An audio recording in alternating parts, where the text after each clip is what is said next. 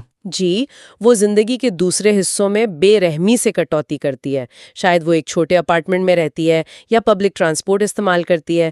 یہ کفایت شعاری اور کنجوسی کے فرق کو واضح کرتا ہے۔ اچھا، کنجوسی کا مطلب ہر چیز پر نہیں کہنا ہے، کفایت شعاری کا مطلب ان چیزوں پر دل کھول کر ہاں کہنا ہے جو آپ کے لیے اہم ہے اور باقی ہر چیز پر نہیں کہنا ہے۔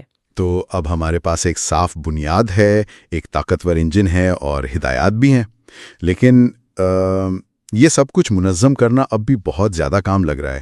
ہر مہینے پیسے منتقل کرنا، بل ادا کرنا۔ آپ صحیح کہہ رہے ہیں، اور کتاب اسی کا حل پیش کرتی ہے۔ یہیں پر آٹو پائلٹ کا بٹن آتا ہے۔ آٹومیشن۔ بالکل، یہ اس پورے نظام کا آخری اور سب سے اہم حصہ ہے۔ سیٹھی کا کہنا ہے کہ آپ کو اپنی قوت ارادی پر بھروسہ نہیں کرنا چاہیے، اس کے بجائے ایک ایسا نظام بنائیں جہاں آپ کے اچھے مالی فیصلے خود بخود ہو جائیں۔ یہ نظام عملی طور پر کیسا لگتا ہے؟ مطلب پیسے کا بہاؤ کیسا ہوتا ہے؟ تصور کریں، آپ کی تنخواہ آپ کی چیکنگ اکاؤنٹ میں آتی ہے، اسی دن خودکار ٹرانسفرز شروع ہو جاتے ہیں۔ اچھا، ایک حصہ سیدھا آپ کے ریٹائرمنٹ سرمایہ کاری اکاؤنٹ میں چلا جاتا ہے، دوسرا حصہ آپ کے بچت کھاتے میں منتقل ہو جاتا ہے جہاں آپ اپنی چھٹیوں کے لیے بچت کر رہے ہیں، تیسرا حصہ آپ کے کریڈٹ کارڈ کا بل مکمل طور پر ادا کرنے کے لیے چلا جاتا ہے، اور مقررہ اخراجات جیسے کرایہ اور بل؟ وہ بھی اسی اکاؤنٹ سے خود بخود ادا ہو جاتے ہیں۔ جو کچھ بھی آپ کے چیکنگ اکاؤنٹ میں بچتا ہے وہ آپ کی بغیر پچھتاوے کے خرچ کرنے والی رقم ہے۔ واہ، تو حساب کتاب کرنے کی ضرورت ہی نہیں، نظام یہ آپ کے لیے کرتا ہے۔ بالکل، لیکن اس کے پیچھے نفسیات کیا ہے؟ کیا یہ صرف سہولت کے بارے میں ہے؟ یہ سہولت سے کہیں زیادہ ہے، یہ ڈیفالٹ کی طاقت کا استعمال کرتا ہے۔ Power of defaults. جی، انسان فطرتاً سست ہوتا ہے۔ ہم اکثر وہی کرتے ہیں جو سب سے آسان ہو۔ اگر اچھے مالی فیصلے جیسے ہر مہینے سرمایہ کاری کرنا، خودکار اور ڈیفالٹ آپشن ہوں تو ہمیں ان کے بارے میں سوچنے کی ضرورت نہیں پڑتی۔ تو اس نظام کو ترتیب دینے میں شاید کچھ گھنٹے لگیں؟ جی، شاید چند گھنٹے، لیکن ایک بار یہ قائم ہو جائے تو آپ مہینے میں صرف 30 منٹ میں اپنے تمام مالی معاملات کا جائزہ لے سکتے ہیں۔ آپ کا پیسہ پس منظر میں آپ کے لیے کام کرتا رہتا ہے جبکہ آپ اپنی زندگی جیتے ہیں۔ اور اس سے ذہنی دباؤ بھی بہت کم ہوتا ہوگا۔ یہ فکر نہیں رہتی کہ بل وقت پر ادا ہوا یا نہیں، یا اس مہینے کافی بچت کی یا نہیں۔ یہی اس کا سب سے بڑا فائدہ ہے۔ یہ آپ کو ذہنی توانائی دیتا ہے تاکہ آپ اپنی زندگی کے دوسرے زیادہ اہم پہلوؤں پر توجہ مرکوز کر سکیں، آپ کا کیریئر، آپ کے تعلقات، آپ کے شوق۔ کیونکہ آپ جانتے ہیں کہ آپ کا مالی مستقبل محفوظ ہاتھوں میں ہے۔ جی، کیونکہ آپ نے ایک ایسا نظام بنایا ہے جو آپ کے لیے کام کرتا ہے، نہ کہ آپ اس کے لیے کام کرتے ہیں۔ تو اس سب کا خلاصہ کیا ہے؟ ہم نے ایک مکمل سفر طے کیا ہے، کریڈٹ اور بینکوں کو کنٹرول کر کے اپنی مالی بنیاد صاف کرنے سے لے کر سرمایہ کاری کا انجن لگا کر دولت بنانے تک، پھر شعوری طور پر خرچ کرنے کی ہدایت دینے، اور آخر میں اس پورے نظام کو خودکار بنانے تک۔ بالکل۔ یہ سب مل کر ایک ایسی بنیاد فراہم کرتا ہے جو صرف پیسے جمع کرنے کے بارے میں نہیں ہے، بلکہ جیسا کہ کتاب کا عنوان کہتا ہے، ایک امیر زندگی گزارنے کے بارے میں ہے۔ یہ اس ذہنی سکون اور آزادی کے بارے میں ہے جو مالی استحکام سے حاصل ہوتی ہے۔ جی، یہ جاننا کہ آپ کے پیسے کا انتظام ہے، آپ کو ان چیزوں پر توجہ مرکوز کرنے کی اجازت دیتا ہے جو واقعی اہمیت رکھتی ہیں۔ اور ہم سننے والوں کے لیے ایک سوچ چھوڑ کر جا رہے ہیں، اگر آپ کا پیسہ آپ کے لیے خود بخود کام کر رہا ہو اور آپ کو ان چیزوں پر خرچ کرنے کے بارے میں کوئی پچھتاوا نہ ہو جو آپ کو پسند ہے، تو آپ کے لیے ایک امیر زندگی کے کیا معنی ہوں گے؟ آپ اپنا وقت، توانائی اور پیسہ کن چیزوں پر خرچ کرنا پسند کریں گے؟